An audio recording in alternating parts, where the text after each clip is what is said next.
Penyakit jantung iskemik dengan lebih 50 kematian setiap hari, angka terbabit terus meningkat saban tahun, seterusnya bergelar pembunuh senyap utama di Malaysia. Paling membimbangkan, penyakit yang begitu sinonim menyerang golongan berusia kini turut dihidapi golongan muda termasuk kanak-kanak dan wanita hamil.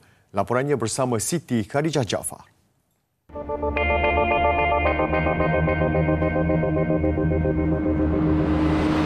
Gaya hidup tidak sihat seperti merokok, pengambilan alkohol, pemakanan tidak seimbang, kurang bersenam dan tekanan antara penyebab jantung iskemik atau lebih dikenali umum sebagai penyakit jantung koronari.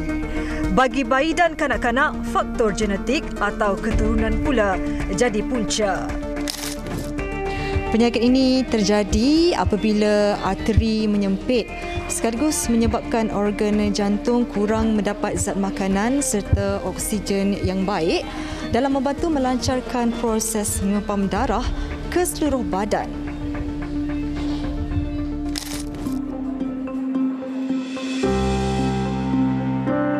Antara gejala utama yang dikenal pasti, sesak nafas, sakit dada, berpeluh, loya dan muntah.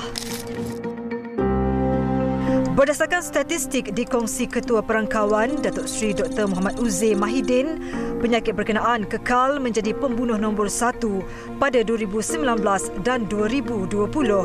16,336 kematian direkodkan pada 2019 dan angka itu meningkat kepada 18,526 pada 2020. Jumlahnya melonjak kepada 21,485 kematian tahun berikutnya, sekaligus menjadikan penyakit jantung iskemik di kedudukan kedua selepas COVID-19. Bagi individu di bawah 40 tahun, 2,470 kematian direkod, membabitkan golongan itu dalam tempoh 3 tahun. Sementara golongan kanak-kanak bawah 9 tahun pula menyumbang 14 kes dalam tempoh sama. Timbalan Ketua Perkhidmatan Kardiologi Kebangsaan, Datuk Dr. Asri Rangga Abdullah Ramayah, menyifatkan trend itu sebagai tsunami jantung dan mengakui perkembangannya amat membimbangkan. Contohnya sebelum masalah COVID ini, di klinik kardiologi, kita ada 40,000 pesakit setiap tahun. Tahun lepas sudah mencecah dekat 70,000 pesakit, campur dengan yang buat rawatan semua dekat 100,000 hanya sebagai pesakit luar. Paling muda saya pernah jumpa 14 tahun pun saya pernah jumpa, 19 tahun pun saya pernah jumpa.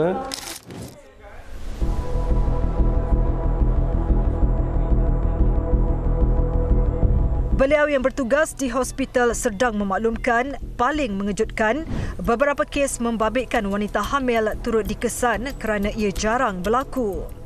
Mengulas mengenai faktor ramai orang muda terjebak dengan penyakit terbabit, jelas beliau sikap culas dalam penjagaan kesihatan, tidak melakukan pemeriksaan apabila mempunyai simptom selain malas makan ubat menyebabkan jangka hayat mereka semakin pendek. Malah, ada pesakit tidak mahu meneruskan rawatan kerana enggan menunggu lama akibat sistem penggiliran yang panjang di hospital kerajaan. Kebanyakan pesakit juga cenderung merahsiakan penyakit mereka. Pada golongan muda, mati mengejut tu mungkin semakin meningkat juga. So, bila kita tanya, yang kita sempat tanya keluarga, ahli keluarga semua, dia kata arwah memang ada komplain ada sakit sikit lah, tapi dia tak pernah endahkan semua. Dia dalam denial. Especially orang muda ni, dia sibuk.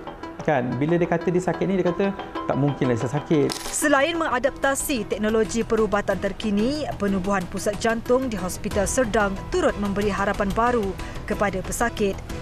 Dengan kos RM546 juta, blok kardiologi 8 tingkat yang boleh menempatkan 262 katil ini berupaya mengurangkan separuh masa menunggu bagi rawatan jantung. Laporan Siti Khadijah Jaafar untuk TV3.